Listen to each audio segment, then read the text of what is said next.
It's a muffin. Lonely muffin. It's a lonely muffin. I decided I needed it. It needs a life. It never is consumed, so I'm giving it a life. Lonely muffin is now part. Feel free to ask me questions. You okay there, Mama? You need some help? It's happy. No, I'm fine. Okay, good. Well, I know, but it was belligerently happy. It was happy just because I drew attention to it. Careful. Don't kill people. Can I sip on this? Thank you. All right, well, you guys know. You're such a rock goddess. You come out here, you're kicking over furniture, and now you're taking drugs. Yeah, they're super cool, fun drugs too, guys. It's not acetaminophen at all. Oh, God! There we go. Thank you. Thank you so much. You're like the person that comes into the kitchen and offers to do the dishes when they're fucking done. For the record, I offered to do them when they were dirty, and you told me that. You did. Okay, we're gonna get to do dishes. We're gonna get rid of ourselves. Have fun. Bye. I love you, bye. I love you, Billie. I love you, bye. I love you. You don't need to do dishes, Billie. You just sit there and look pretty. What's up, motherfucker?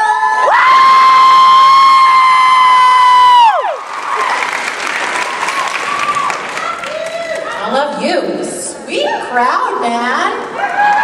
I'm into this. Can we take a minute for someone's album dropping today?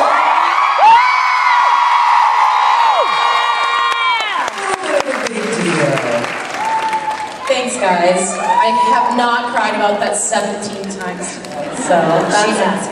I really have. Narrator voice, she has. She has. What? Doing it. We're sitting, Kim. My Not goodness. yet, Okay, I'm not. okay, sorry. But not, it's just because I'm old. I move slow. Give her a suck. The other day I reached down for something. I literally read, they moved the ground! It was right, I can't.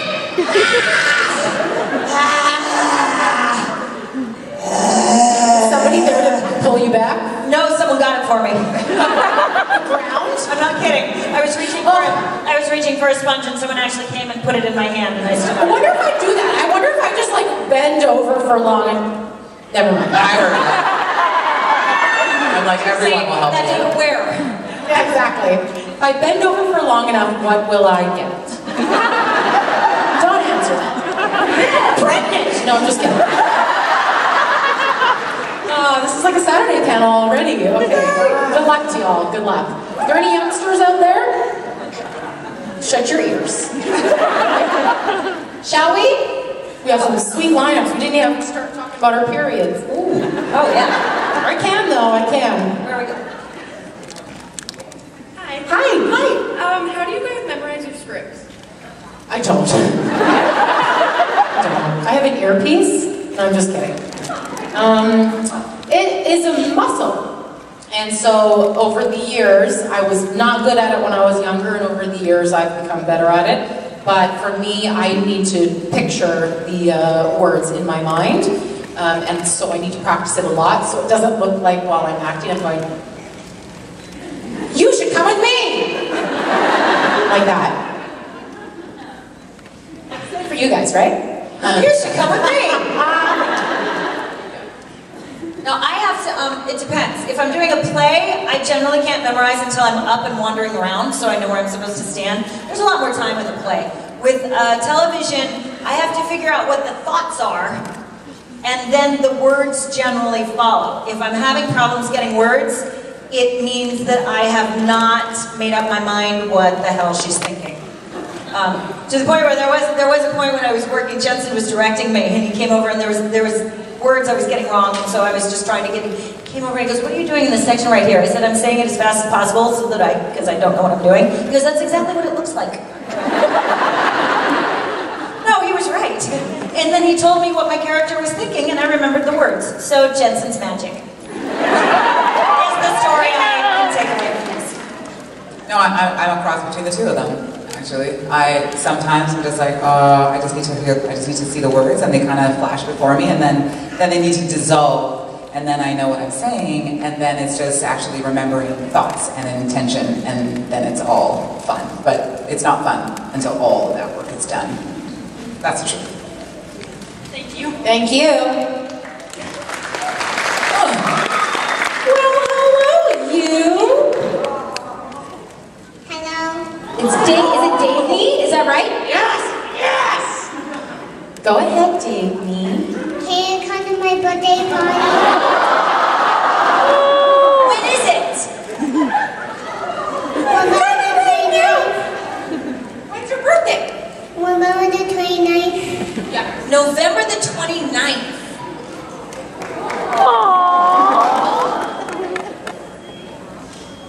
gonna do at your birthday party? Just told her it was my birthday on Sunday, and then I'm turning 19. It's a big birthday for me. Can you believe I'm already 19? I feel so good to be older. She's a big girl, isn't she? Wait, okay, so I'm very serious about this invitation though, November 29th. Yeah.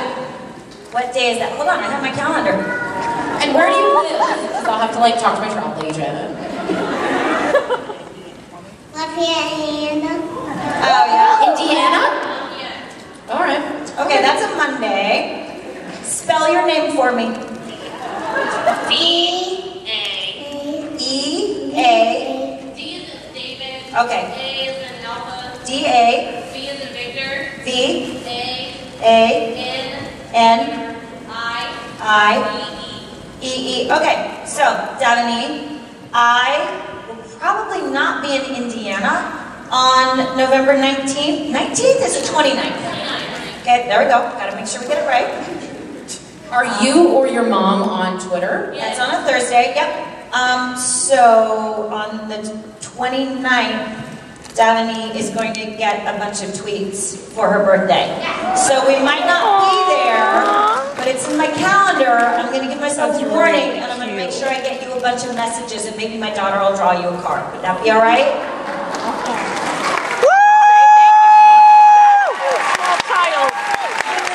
Thank you. It's so nice to Thank meet you for inviting us. That's very sweet of you.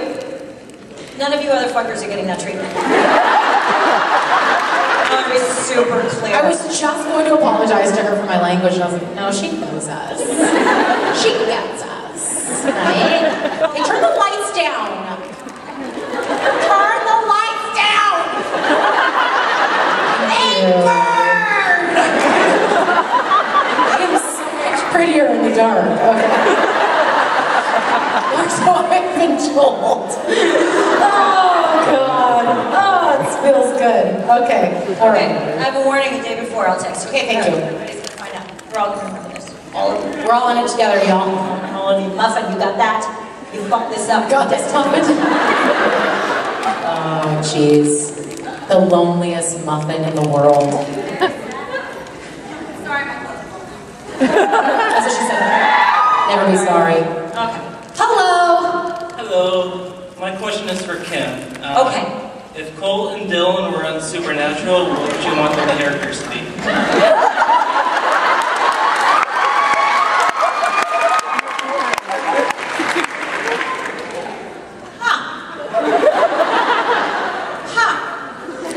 I think it would be funny just as a cameo, where Jody's over there going, "My door is always open." Nope.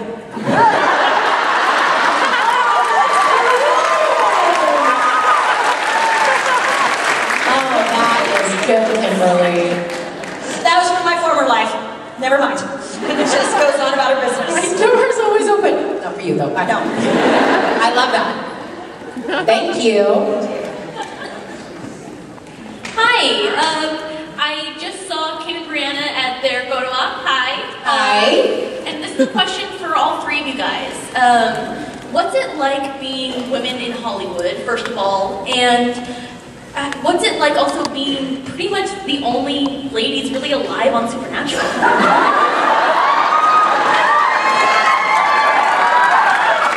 True.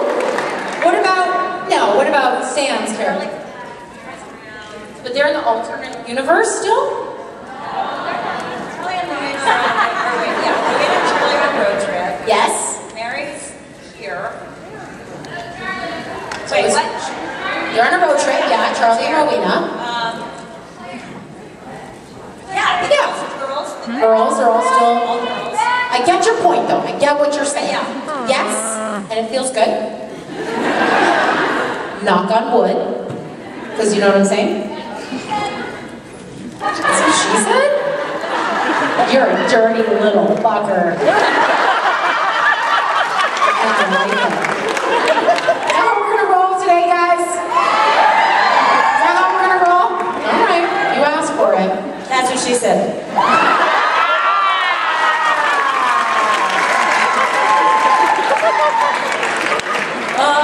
feels good to be back. Okay, let's take some time to answer this question. Go ahead, Lisa. Let's take some. Well, I mean, technically I died, so. Oh yeah. To me, there's no such thing as death. We're all dying. God damn it. I'm like, so I died already, so I know what that feels like intimately. And, but now I kind of run shit, so I'm not mad. Death can't do nothing to me. That's kind of what it feels like for me being a woman in Hollywood. Okay. Really? Like, I died. I've died a number of times. My career has died some explosive, disastrous, brilliant deaths. And according to Hollywood, I am dead right now. But according to my heart, I run shit and I'm happy.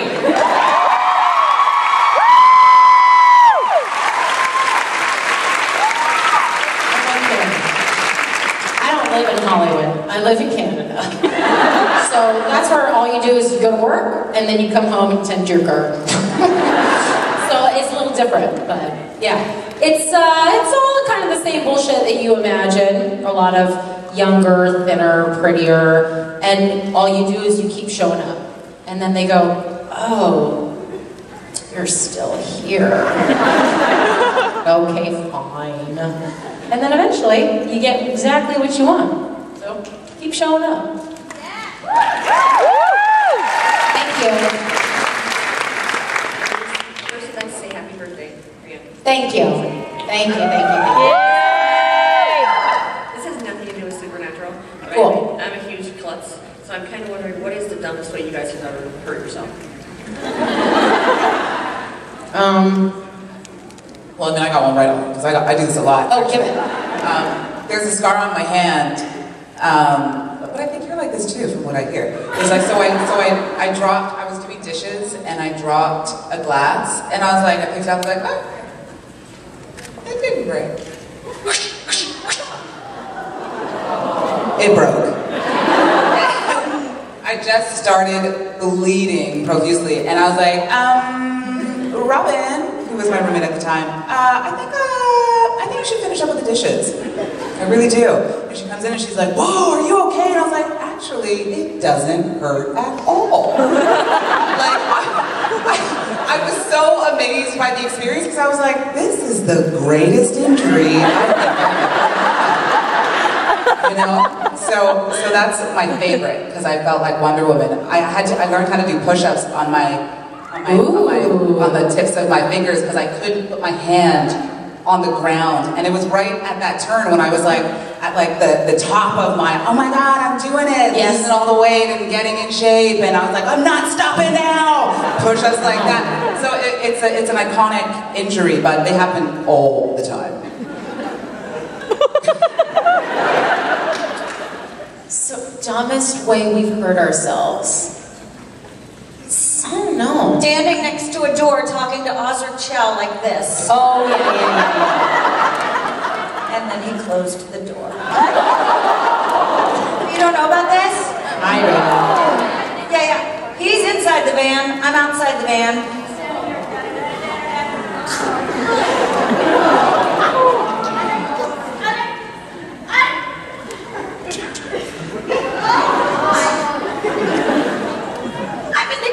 This is going to be a problem. That was the dumbest thing. It's not moving my hand fast enough. Mine is always like, last Christmas, threw my back out so bad I could barely get out of bed, and it was literally from doing this. Like, I box, I fucking, do tons of shit where I can like really hurt myself, but no, this one did it. So beware of anybody looking to half bend over. Dangerous. Thank you. Love your little loved one. Hi. Hi. Okay. Is that Jade? Yes, clearly it is. I can't see, but now I know. Yeah, of course. So I was wondering, when you guys kind of start feeling like the lonely muffin, and you're a little sad and upset, and you really don't feel like you have anybody, like, what do you guys do to keep yourselves from, you know, thinking that and feeling that and just that's all you feel? What do I do or what works to get me out of it? Because those are two clearly different answers. Because what I do is I throw myself a pity party. Oh yes. I roll around in that shit. I validate all of the fears in my head. I eat ice cream over the sink at 2 in the morning. Think about how good drugs and alcohol used to make me feel. I get in there. Not as much as I used to. What works, what I finally do, is I remember when I feel like I have nothing, I give something away, and then I'm amazed at how much I have.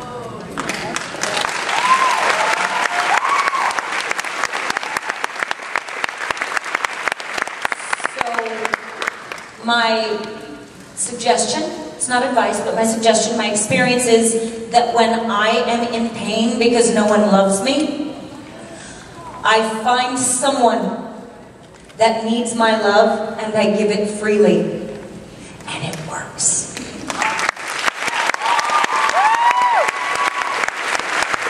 I second that answer. And that's why they're my soul sisters. I heard that answer. Yes.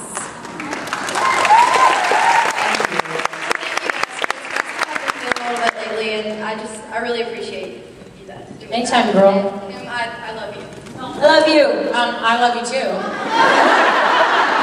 Sorry, I just those first names. Come on, I just totally squandered off on that answer. You don't let me.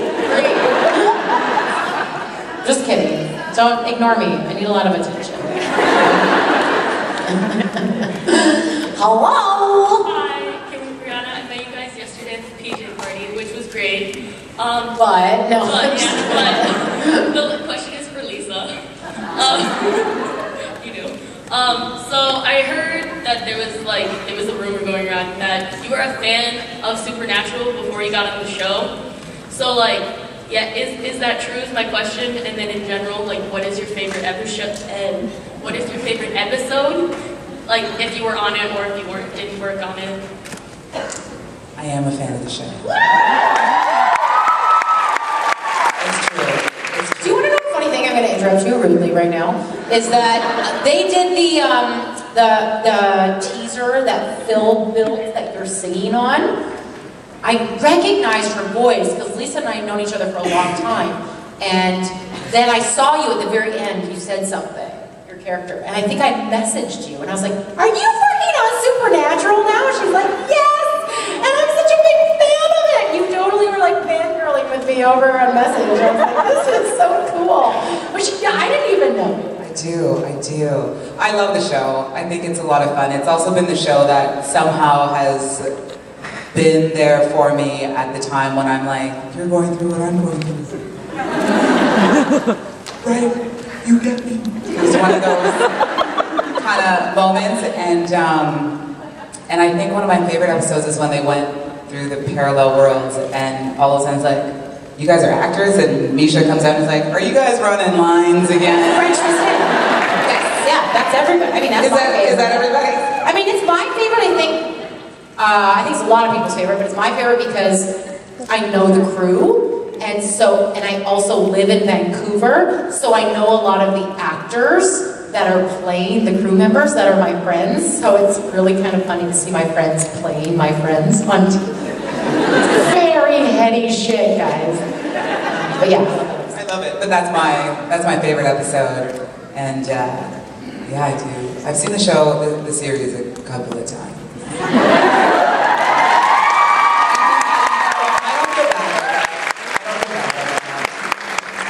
I had a lot of time in my life at one point, and I used it all on Supernatural.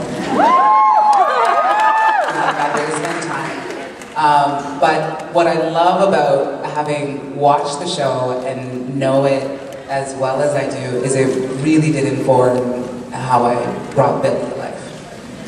So that was helpful. Thank you.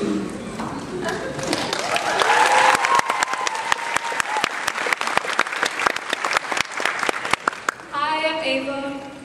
I was wondering, how has the supernatural family impacted your lives? I'm singing now. That's how it's impacted my life. I'll be straight. That is something that actually only happens here.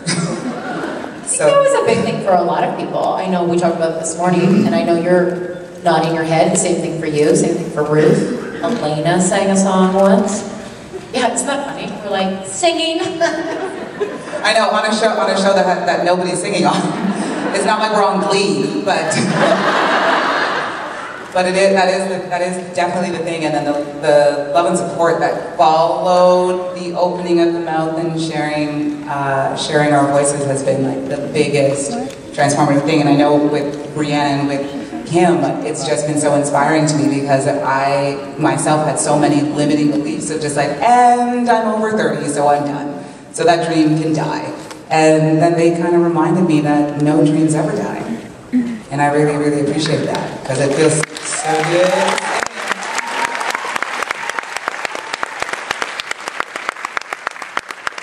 I think it's literally given me a voice.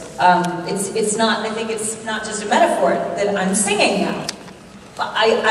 Through the fandom, I have come to believe that I have a unique value, not an inherent right, but a value. The fandom has really been great at forcing me to not be a hypocrite. Because when people are paying attention to what you say, when you say one thing and they're watching what you do and you do another, y'all have no qualms about going, no, that thing, no, because you said this and now you're doing this, and those don't go together. And at first that was terrifying to me, because I was being asked to be responsible.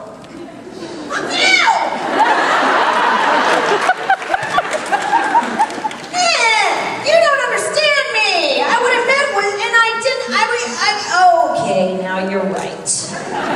And so it's forced me to either acknowledge when I'm inconsistent and stand by it. Yes, I said that, I did that, and I believe both things, and that's okay sometimes. I'm sorry if that makes you uncomfortable. Or more often, what I do is go, oh yeah, that was inconsistent with who I want to be. So why don't you step closer to who you want to be, Kim? So because of you guys, I am turning into a person that I want to be. So thank you.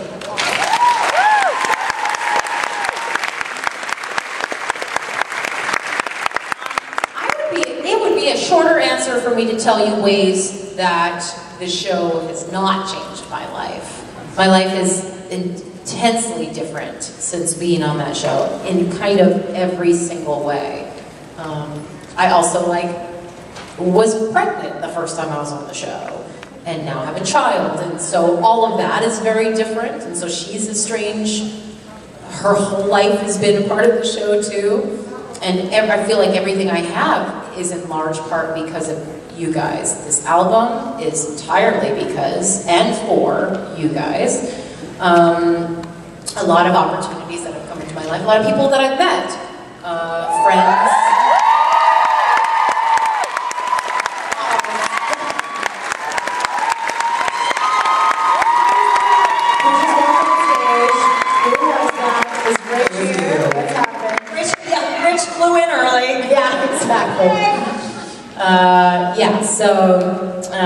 I could not go over all of the ways in which you and the show have changed my life, but they are many and many and many and many. And I will thank you until the day I die.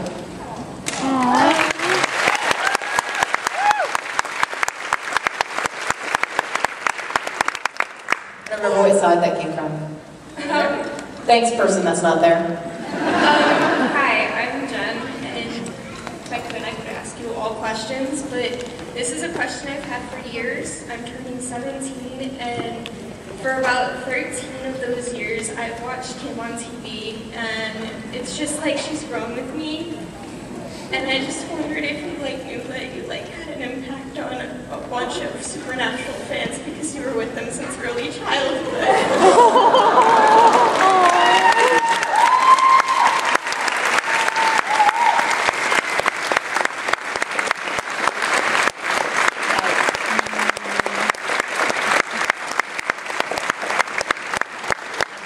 don't think she knows, guys. I don't think she gets it. What's your reaction to knowing that you just had a huge impact on so many people? Like, the young supernatural fans, and the people that watched Zach and Cody growing up, that just watched you their entire lives. Like, I've watched you for 13 years.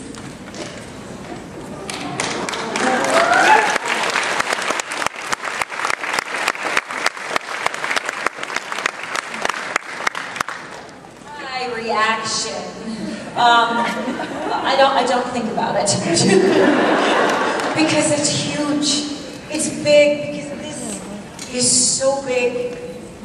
This is so big, and there's nothing in this human that is big enough to deserve that. So I just say thank you, and I want to be bigger and better so that you can be bigger and better too. I love you. Thank you.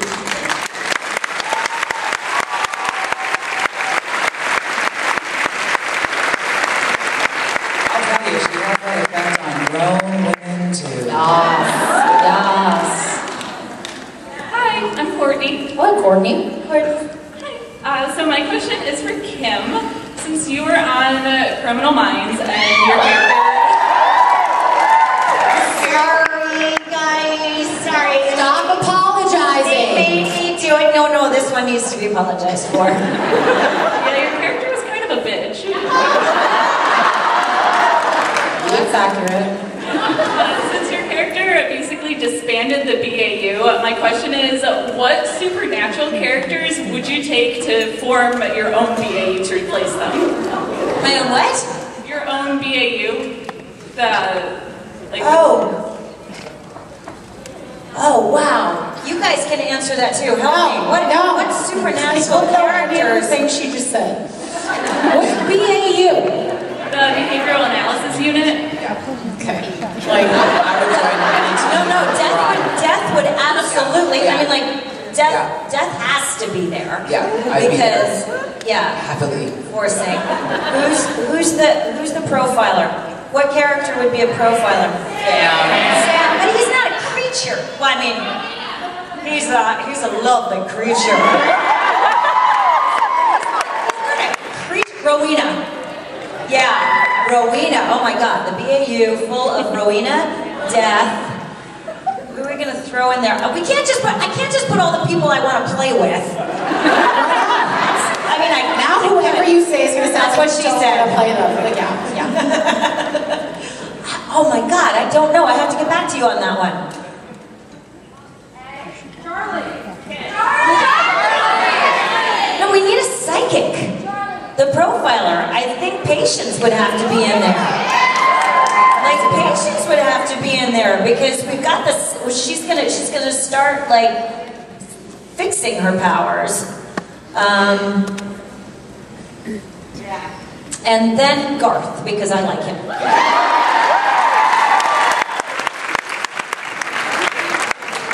can track shit. Thank you. Thank you. He can track shit. Because Mr. Fizzles comes with Garth, and who doesn't want Mr. Fizzles on the BAU? Can you imagine that interrogation? Mr. Fizzles thinks you're lying! Now I actually want to see that.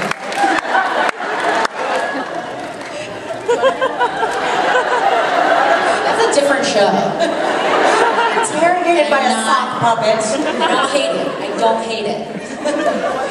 Hi, bring the money. Hi. First of all, you guys are all so beautiful. Second, did you guys fangirl over anyone on set, like when you first started, like full on, just the person writing the what we do to you guys?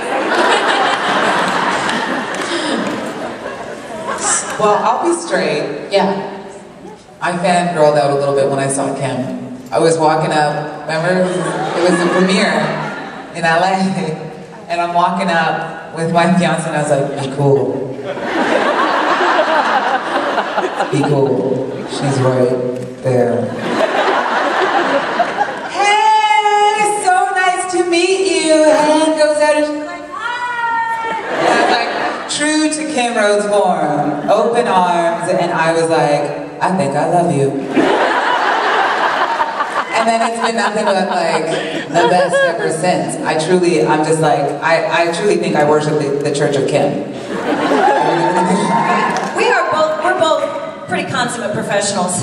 But there was an episode we were both in that was out at a location, big house, and so Sam Smith, this beautiful lady, and I are all sitting, and we were never on set when we were supposed to be, ever. Because we were, and they like stuck us back in the back, and then remember that big Malamute walking around, there was a big dog, and we were just like, I know, and so it was so great, but I love you because it was just one of those. They're like, wait, victory is up! Okay? No, I love you. Lisa on set. No, I love you. I get it's a break for you guys, but we need Lisa on set. Okay, I get it's a break for you, but we need Kim and set. That's kind of how it went. Yeah. I love that story. But you know what was really special, you guys? The day I met that powder donut.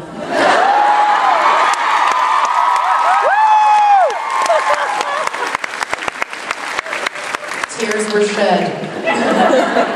Donuts were spit out. It was funny. Every once in a while, people ask me to tell that story in a panel, and the joke was because at first, because I was pregnant, I was all, yeah, I'm going to eat a donut in the scene. It's going to be hilarious and delicious. Well, not recognizing I would have to eat about a dozen donuts. So eventually, about 6 donuts in, I started spitting them out. And Jensen as well would do the same thing, but Jensen would always pass me the bucket and let me spit first. So you guys think it's cute, everybody else thought it was dirty. So saddle up. And then somebody wanted, I think actually somebody did make me a t-shirt that said, Jensen lets me spit first.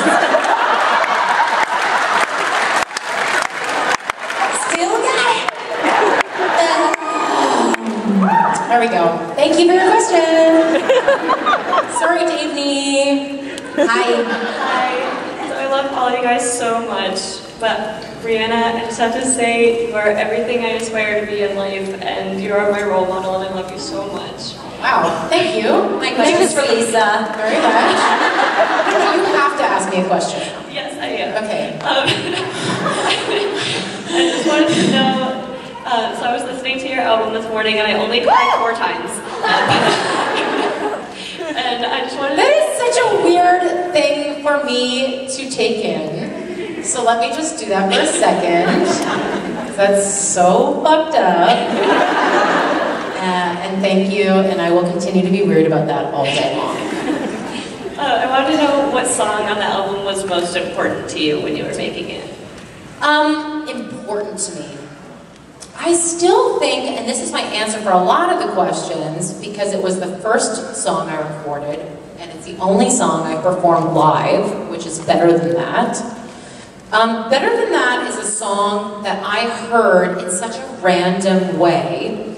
I follow some, you know, as we all do, Instagrammers you don't know, they're influencers or whatever, and this was an influencer in Brooklyn that I was following. And she went to Suzanne Santos' concert in Brooklyn and taped just a 15-second snippet of her singing the song. And I was like, oh my God, this song's beautiful. I found it on Spotify, listened to it constantly. And the song was so much of what I was thinking and kind of going through or had gone through in my own life. I thought, if I could write a song, I would want to write this exact song. And I sent it to Jason. And we were just going over ideas for the album at that time, and I was like, do you think that I could maybe cover this song? And he's like, where did you find this? I explained the story, and he's like, this is a very good friend of mine. And so he just texted her, and she was like, fuck yeah. And so it was so meant to be, and that song, every time I sing it, moves me. I feel it so strongly. And it literally is, if I could write a song, that is the exact song I would write. So I think that I love that one the most. Thank you. Thank you.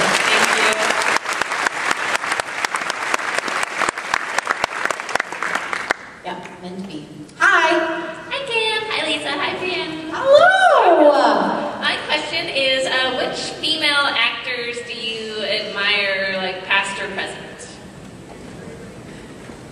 right now, Amanda Seales is really kind of, I don't know if you guys know who she is. She's on the TV show Insecure on HBO. Ooh, and she's just got a really great voice in this. No, that was Issa Rae. Different black girl, just kidding. I haven't seen the show, I've only heard about it. No, but she is, she's one of the characters on the show, and I started following her because I thought that she was just awesome on the show. And she's actually a stand-up comedian, and she does all of these tours around the States called Smart, Funny, and Black, and it's basically to just educate the population in a different way from the way that most people have been educated about black people in America. And she's really on the pulse and funny about it, and she talks a lot about needing comedy in the world so that we can sustain ourselves through this change as we heal and as we grow. So she's my favorite right now because she's really smart, she's a wordsmith, and she's funny about it, which makes it easy to take the medicine in. And I really like her work, and I'd love to work with her. I, for all of those reasons, am really appreciating, especially after working with her, Aisha Tyler. Oh, fuck, you're the whole package.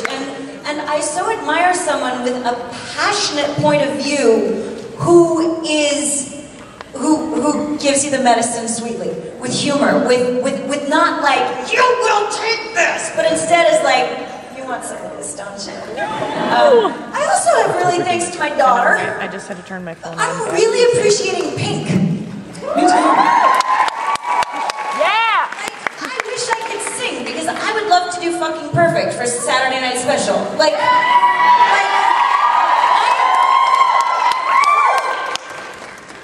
Wow, her point of view and her commitment to it, and yet her vulnerability and her willingness to let you see how scared she is to have that point of view has inspired me. So I'm gonna say, I know you said actors, but I don't know, she's acted in shit. Pink.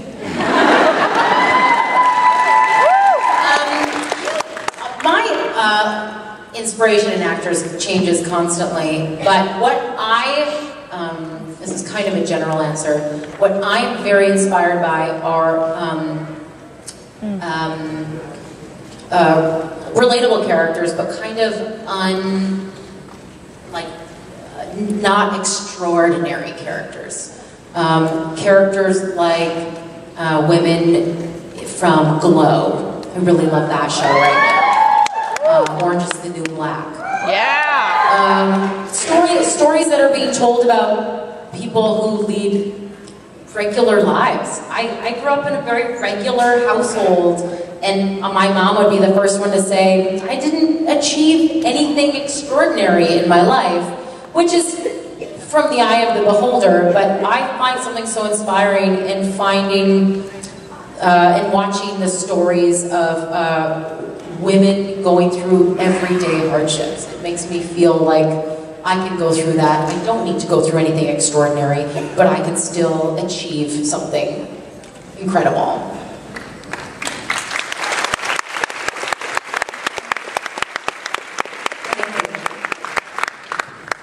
Hi, my name is Valentina, and What? yeah. The girl from Oh my god. Okay, go ahead. And my question is, what advice would you give to teens that have big dreams and aspirations? Big dreams and aspirations for Anything? anything? Okay, I got it. I wasn't sure if you wanted to tell me more, but if you don't, that's cool. I always like to give out the answer of, because in my experience, the answer is don't give up. Because I should have probably given up so many times and I didn't. And then here I am, as we're talking about, an age where in Hollywood we should be dead. But I also love to do things that scare me and that I don't know how to do. I have a tendency to say yes, and I've learned over the last month that I maybe should stop doing that for just a couple weeks because baby's tired. But I feel like, yeah, the only way to learn how to do something and to get good at it is by just doing it, which can be really scary. But I say I can go for it.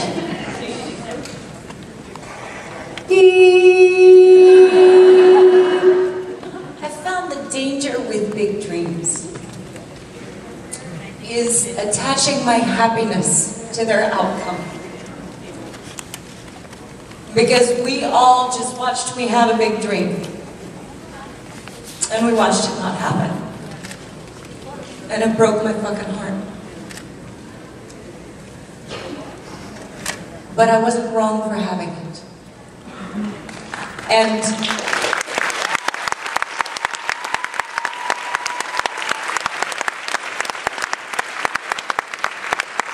so if I can tell you anything, it's that have a big dream because it makes your heart sing. But let yourself be happy without it. If I can be happy now, then I can dream anything and ultimately be okay. So keep it, keep dreaming, but never tell yourself, I'll be happy when. Be fucking happy now.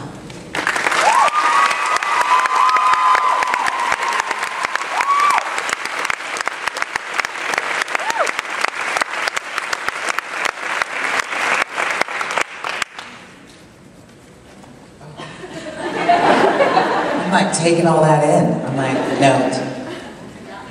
I agree with both of these ladies. I think it's a beautiful balance of not giving up and allowing yourself to feel happiness and joy right now. For me, my personal belief is much like what Kim was saying. Instead of attaching your happiness to a dream, let your happiness be the biggest dream that you have. Let yourself feel all the things, or ask yourself, what do I think that this big dream is going to make me feel? And then you can feel that now, and take your time to achieve it without any expectation. Because you're not needing, like Kim said, you're not needing for something. It's something you aspire to do because it sets your soul on fire. And your true joy is coming from the inside. And it's just so easy to put everything that we want on the dream rather than something that we can give ourselves from the inside out. And I really do believe that a lot of what we want or aspire to, or these big dreams, are because we really think we'll feel better when we have it. And we can always feel better right now and let it unfold how it's going to unfold, because the journey is really the best part. So only looking to have a goal is going to leave you unhappy along the way. And so I would say, whatever makes you feel happy on a daily basis as you aspire for that big goal or dream, you win. You win, you know, because a lot of people only focus on the goal and then they get it and they're unhappy. And success without fulfillment is the ultimate failure. So that's perfect. But it really resonates with me because we're in this era of social media where we see things happening so fast, we think that everything has to happen right now. And my generation had to deal with the fact that it's going to take time. You're going to have to pay your dues. And now we see people getting things without having to pay their dues, or it happening super fast. That still isn't the rule. It's an exception. And social media makes you think that, you know, big dreams happen and then in a year you get it. And then we have a whole generation of kids who are unhappy because in their first year of trying something, they haven't achieved it. And it's like, talk to Oprah. You know? It's like, patience will be the virtue that will sustain you through the trials and tribulations of achieving that goal. So just to remember, you know, success without fulfillment is the ultimate failure, and to enjoy the journey, and you'll really have a fun life.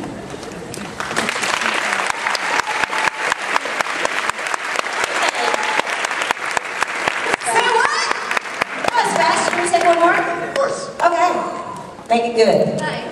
No pressure. To Kim about Criminal Minds. I have two things. One, I want to know why you thought Barnes was a powerful retardess. Did something happen in her life that made her that way?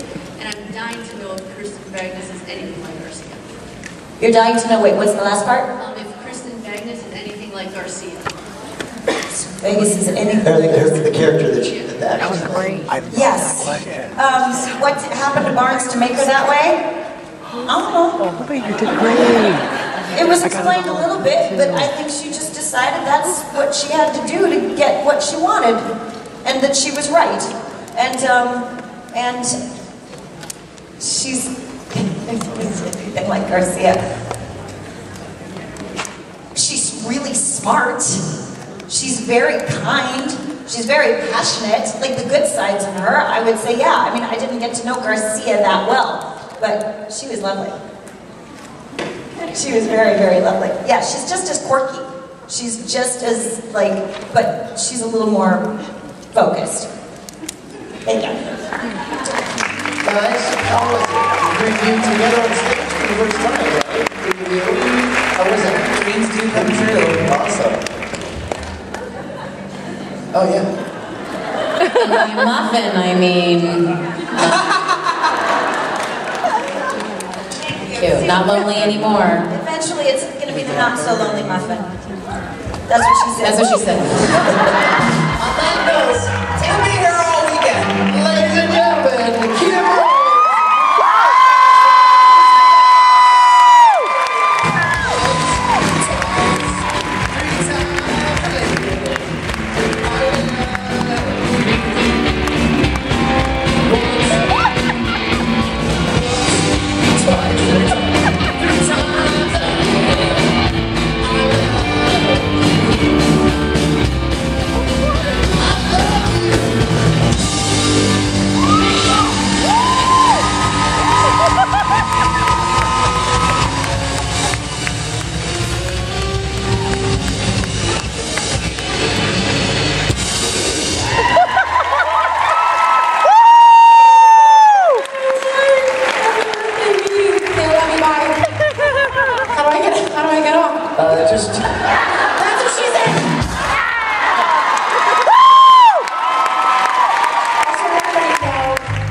Never asked that question in my life.